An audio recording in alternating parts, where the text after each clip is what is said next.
አጋጣሚ ንፋስ ስልክ ላፍቶ ክፍለ ከተማ ነበር እንትን ለአዲስ የመጣሁትኝ ቦሎ ላወጣ የመጣሁትኝ እና እዛ ሲስተም የለም ስባል በቃ ወደ ቤት ለመሄድ እንትን ባልኩ ሰዓት ይሄንን ባስ እስቲ ካለ ብዬ ቼክ አረኩኝ። ብዙ ዶክመንቶች ይዤ ነበር። አጋጣሚ ገባውኝ 5 ደቂቃ ኦልሞስት 5 ደቂቃ እንትን አላለም። ያስኩትን ዶክመንት ይዤ ነው የተመለስኩት። ስካን ያደርጋሉ በሙሉ ሁሉን ወረቀት ይመልሱልሃል እና እስካሁንም የቆየሁት የቀበሌ ላይ የሚወሰድ ክሊራንስ ነበር። ክሊራንስ ራሱ አያስፈልግም። ዋናው ንግድ ፍቃድ ከታደሰ ተብዬ ኮድ 3 ነበር። አጋጣሚ ክሊራንስ ሁሉ የማያስፈልግበት ደረጃ ላይ ተደርሷል። በጣም ደስተኛ ነኝ። በእውነት ማየት የምፈልገው በጣም እድለኛ ነኝ። የመጀመሪያም ደግሞ ተጠቃሚ በመሆኔ በጣም ደስተኛ ነኝ። በጣም ምርጥ ነው። አሁን የፈለክበት ቦታ እንደ አገልግሎቱን ማግኘት ቢቻል ጥሩ ነው ማለት ቢበዛ እንደምታየው ሰው እየገባ ነው ያለው እየመጣ ነው ያለው እና ይሄ መጨናነቅ ወደፊት እንዳይመጣ እንጂ አገልግሎቱ ምንም ጥያቄ የለውም። ፈጣን ነው ሁሉን ነገር። አንድ ወንበር ላይ አልተነሳውኝም። ገባው አንድ ወንበር ላይ ቁጭ አልኩ። እዛው ነው የጨረስኩትኝ፣ እዛው ነው የከፈልኩትኝ፣ እዛው ነው ቦሌ የተሰጠኝና በጣም ነው ደስ ያለኝ እና በየቦታው ደግሞ ይሄ ነገር ቢበራከት ብዬ አምናለሁ። አመሰግናለሁ። ብስራት ኮሬ ይባላለሁ። መንጃ ፍቃድ ለማደስ ቅድሚያ የሄድኩት ቢሮ ነበረ። እዛ አገልግሎት ሲስተም ትንሽ ተቋርጧል ብለውኝ ነበር። አሁን መኪናው ጋር ይዘው ይመጣው በስነ ስርዓት በራሳቸው መኪና ይዘው ይመጣው እነሱ ጋር አስተናግደውኝ በተቀላጠፈ ፍጥነት ምንም ደቂቃ 10 ደቂቃ ራሱ አልቆየው። ምርመራ የጤና ምርመራ ከዚህ በፊት የምናረገው ሆስፒታል የግል ጤና ጣቢያ ወይ ደግሞ የመንግስት ጤና ጣቢያ ሄጄ ነበር ማረገው። አሁን እዚሁ መኪናው ላይ ጤና ምርመራ ያረጋልኝ ሁሉን ነገር አስተናግዶ በ10 ደቂቃ 5 ባለሞላውስ መንጃ ፍቃዴን አድሼ ደርሻለሁ።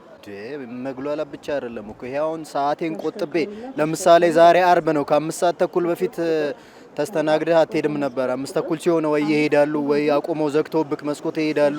አሁን ግን ገና 5 ተኩልም ሳይፈጅብኝ ራሱ ወዲያው ተስተናግጄ መረጡ ከበፊቱ የተሻለ ለሁሉም ነገር ዘርፉ ላይ በዚሁ የሚቀጥል አይነት ራሱ ለሌላ አድቫንቴጅ ቢፈጠር ራሱ በጣም አሪፍ ነው የሚሆነው ብዬ እገምታለሁ። ስሜ ዘላለም አስረስ ይባላል። ቦሎ ለማድረግ ነው የመጣሁት። የመኪና ቦሎ በፊት በቢሮ ደረጃ ላይ በጣም ሰልፍና ግፊያ ነበረው። አሁን ግን ጥሩ ነው ብዬ አስባለሁ። ይሄ ሲስተም በጣም ጥሩ ነው። ያው ገና አሁን አዲስ ነው፣ ህዝቡም አልለመደውም። ወደፊት ይለምደዋል ብዬ አስባለሁ።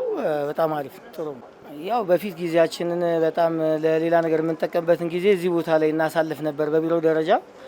አሁን ግን ያው ጊዜያችንንም ገንዘባችንንም ያለውን ነገር ሁላ ሴቭ ኬር እናደርጋለን ብዬ አስባለሁ። ስሜ ሙላቱ አበዙ እባላለሁ። የመጣው ከኢትዮጵያ ፖስታ አገልግሎት ድርጅት ነው። የምሰጠው አገልግሎት ደግሞ የመንገድ ፈንድ አገልግሎት ነው። አገልግሎት አሰጣጡ የአሽከርካሪ ተሽከርካሪ ቦሎ እድሳት ለሚሰጥ መቶ ቦሎ እድሳት ለሚያደርግ ሰው የሶስተኛ ወገን እንዲሁም ደግሞ የምርመራ እንደሚያስፈልገው ላይ የመንገድ ፈንድ አገልግሎት ስለሚያስፈልግ የሱን አገልግሎት ለመስጠት ነው የመጣሁት። ከዚህ በፊት ሰዎች ወደኛ ነበር የሚመጡት። አሁን ግን ከዛ በተቃራኒ በሆነ መልኩ እኛ ወደ ሰዎች እየሄድን ነውና ጥሩ ፊድባክ ይኖራል ብዬ ተስፋ አደርጋለሁ። ብርሃኑ ፈንታው እባላለሁ። የንግድ ምዝገባና ፍቃድ ባለሙያ ነኝ። ድሮ ወደኛ ነበር አገልግሎት ሊያገኙ የሚመጡት። አሁን ግን ወደ እነሱ ነው እኛ እየሄድን ያለ ነው። በአቅራቢያቸው አሁን ለምሳሌ ስራ ያላቸው ሊሆን ይችላሉ። ቢሮ ከሚመጡ እኛ ወደ እነሱ ቀረብ ብለን አገልግሎት እየሰጠን ስለሆነ ብዙ ጊዜያቸውን ቢያንስ ይቆጥባሉ፣ ሴቭ ያደርጋሉ። ስለዚህ በጣም ጥሩ የሆነ አገልግሎት። እርግጥ አብዛኛው ስራ ኦንላይን ላይ ነው የሚያልቀው፣ በኦንላይን ያልቃል። አሁን የሚያጸድቁ ባለሙያዎች አሉ።